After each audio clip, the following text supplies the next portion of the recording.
Praise the Lord and welcome back to Abundant Life with Dr. Jacqueline Powell. And I am here with my sister. Felicia Hawkins. And we are here just to have a conversation with you about abundant life. Of course, every time we talk, we're talking about how to have abundant life and talk about different aspects of having that abundant life. And one of the things that I think is important when we're talking about abundant life is relationships. And so we decided that we're going to have a conversation about relationships, meaning like someone finding their husband or finding their wife. And so we want to just, talk a little bit about, those relationships, like what, would you be looking for? You want to just start off saying anything, or you want me to ask you some questions? How you want to do this?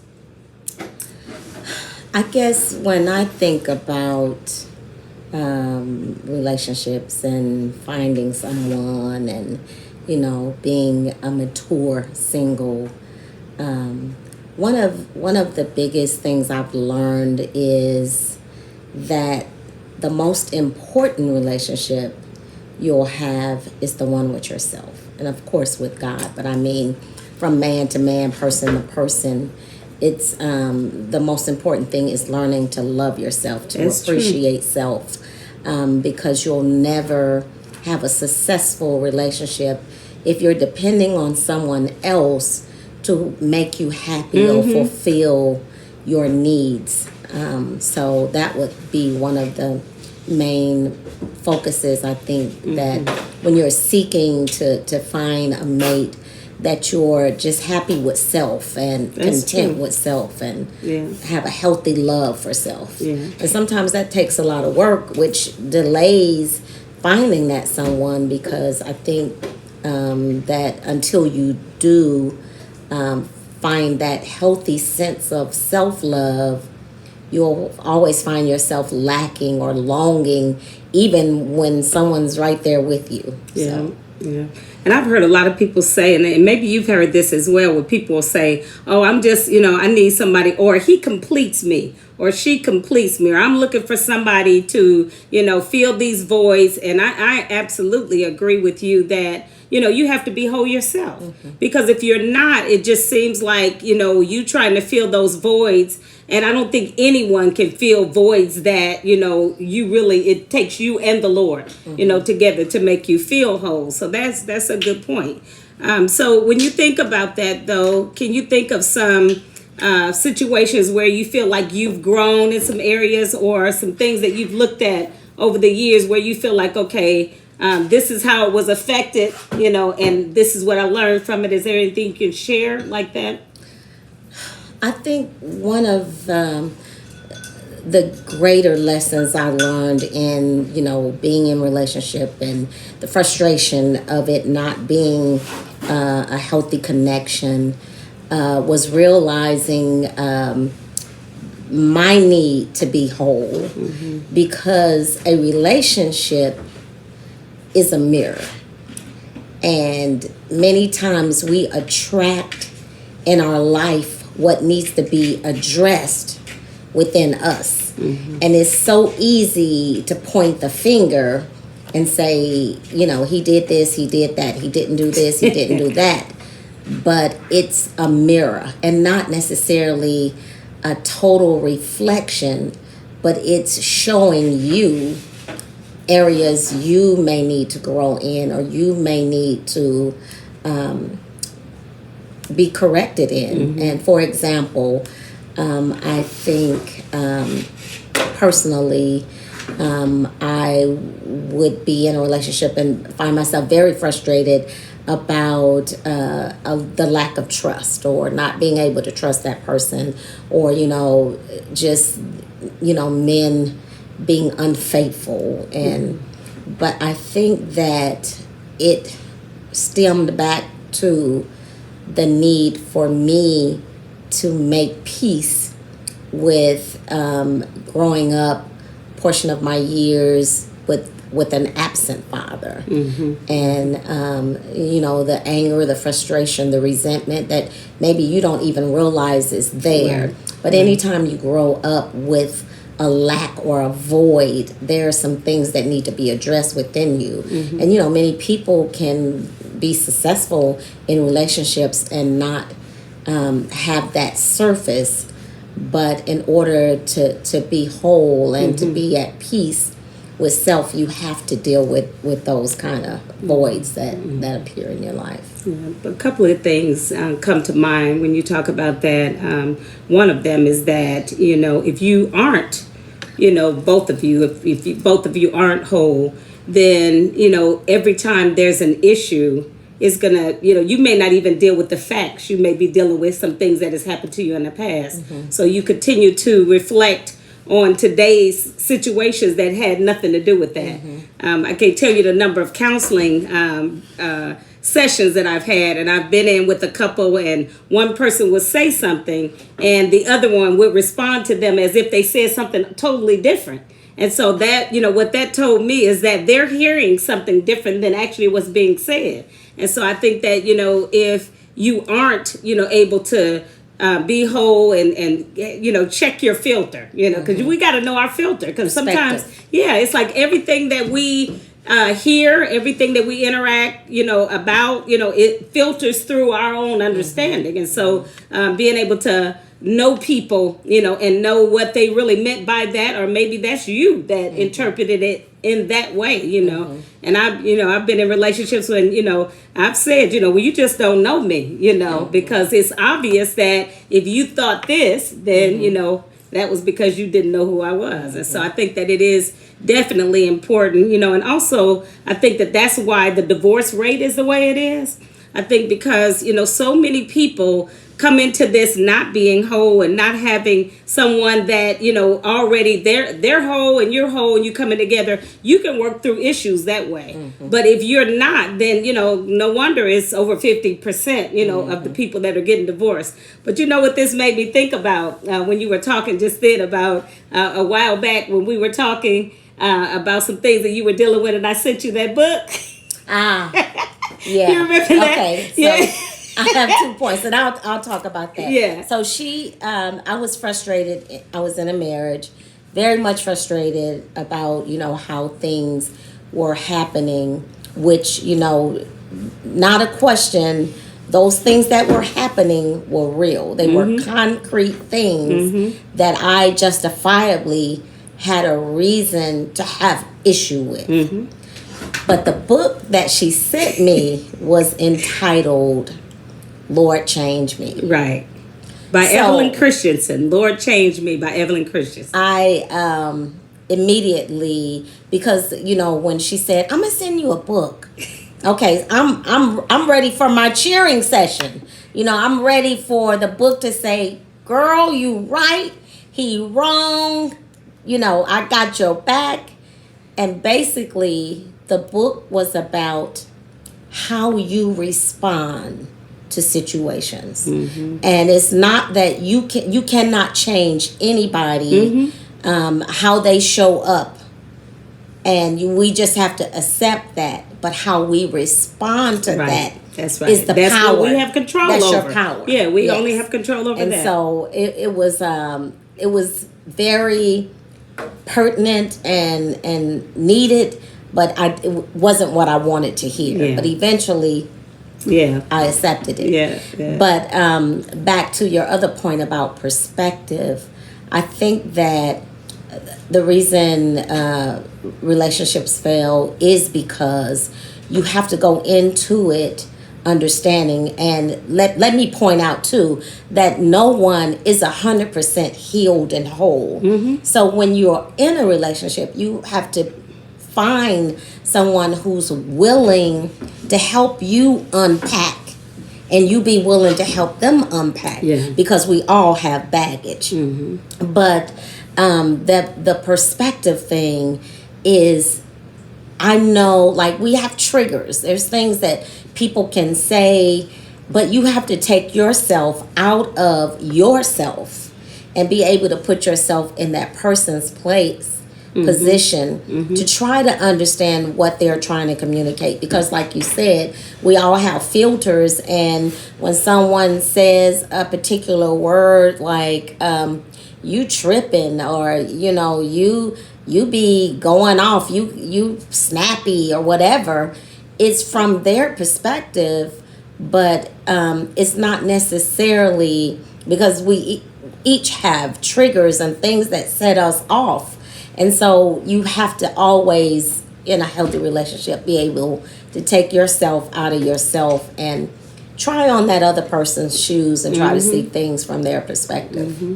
And I think too, if we are in a relationship and looking for things that we want, like if we're saying, I want this and I want him to have this and I want, all of these different things that we want, we also have to, look at it from the perspective of what are we bringing to the table, because, marriage is really, about you coming together with who God intended you to be with to carry out the vision that he had for your life.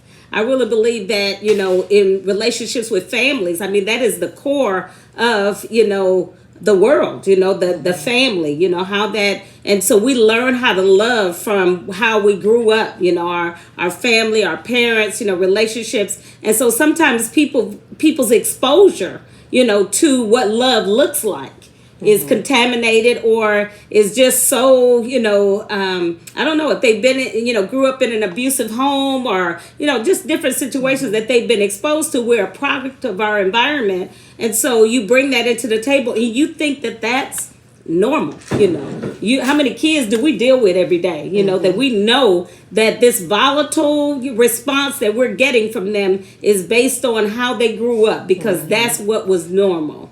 And so I'm just, thinking about, some ways that we would be able to help someone. Is there anything that you would be able to say to someone that may be listening, that may be tuned in, that could help them if they're in a relationship, to examine what is healthy, or to get in a place where they can, really be ready to have a relationship?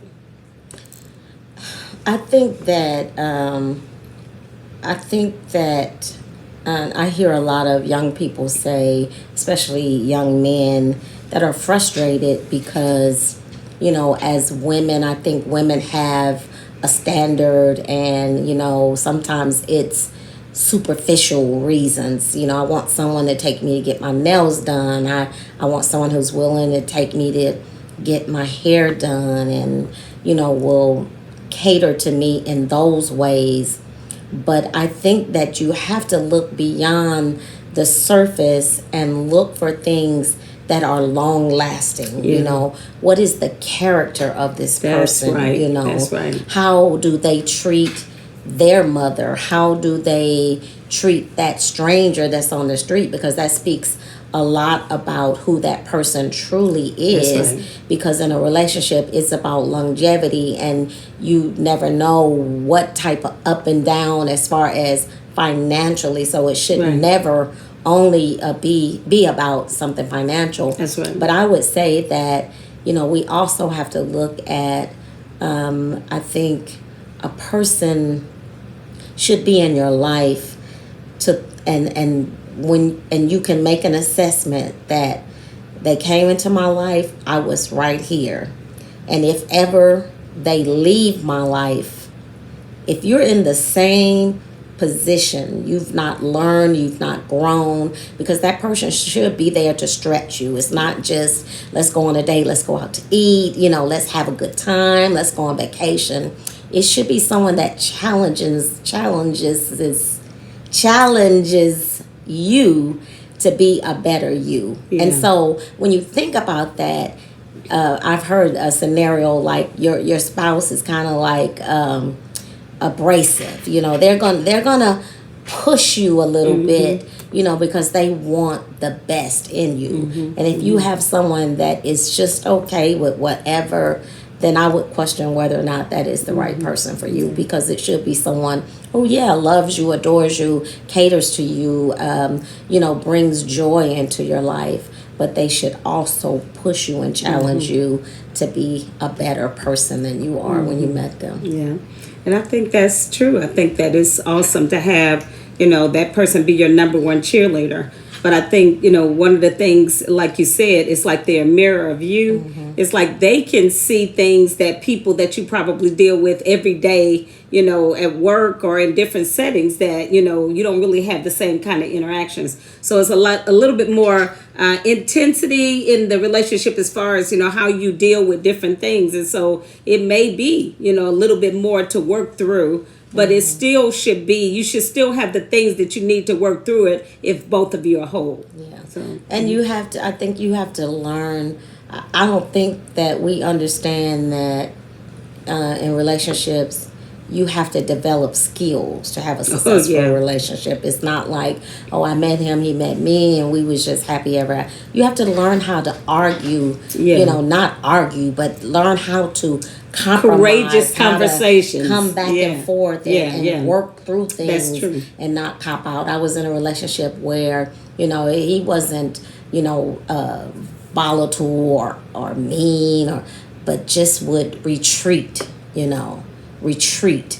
And there would be distance and no conversation, and then we would finally start, but we never got to the table, the elephant in the room, talked about what the issue was and how we could compromise and work those things out. And eventually it was a huge elephant in the room, and who wants to chip away at that from years of things that were built up and had not been addressed. So, and that's so, in thinking about what, we can offer you today, as you tune in, and we're talking about abundant life, one of them is to do a self-assessment and to look at, your past and look at different things about your life in order to determine what things you feel like is strong and what things you feel like you really need to work with. And, if you look back over your life, you start looking at some things, you'll get some clues where people have said some of the same things to you over and over, or it may have been something that a relationship that failed in the past, just kind of examining what happened with that. What was the role that you played in that? Also looking at relationships in your family, because I think sometimes, even we can have a mindset, that we don't really work through anything. And that's because, hey, you know what, forget it. Next, and just have that mindset. And I think that, it's important to be willing, to work through some things in order to get to that place. But it's almost like, you have to make sure that there's something worth fighting for there, and at the core. I think in today's society, like, things have changed so much and roles have changed and expectations. And I think as human beings, we're scrambling, like, what should it look like? What is a relationship? And so I think that one of the things is, when I talked about self-love, to love yourself, you have to know yourself and know who you are and know what you want and know what you expect. And not try to put yourself in a box of, this is what society says a relationship should look like. If you and that partner, if he likes to do the laundry and you hate doing the laundry, and you don't mind taking the trash out, whatever, as long as you can be in agreement. But I also want to say, spiritually, I think that we have to understand that regardless to that exterior definition of who we are and whether we fit the box of what a woman is or what a man is and what roles and expectations, I think that it's important for women to understand that God created us with a womb, and that signifies the fact that we are we carry things. We're incubators. And so I've heard it said that if a man, if a man gives you a seed, we incubate that seed and we produce a child. But it's also other things that a man will give you that a woman can incubate and grow. And so I heard that, whatever a man gives a woman, she spits it back to him, but it's produced, it's grown. So, if it's resentment, if it's hatement, whatever it is. So I think understanding that we are incubators and that, our role spiritually is to take something and develop it and grow it.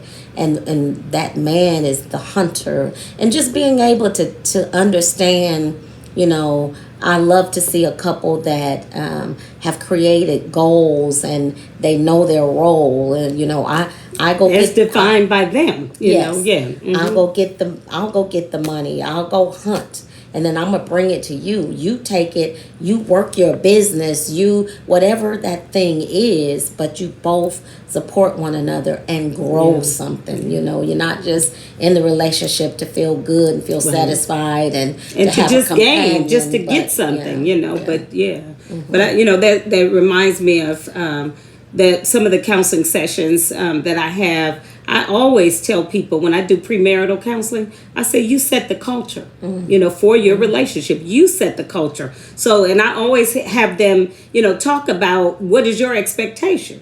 Do you expect for the woman to do this, whatever, and then the woman say, the same thing, so that they don't get into that marriage and have a different expectation based on their past and not really know what to expect. And I think that's a lot. That contributes a lot to divorce as well. Oh, yes. And this whole idea of he'll change, he'll come around, and from the man's perspective as well.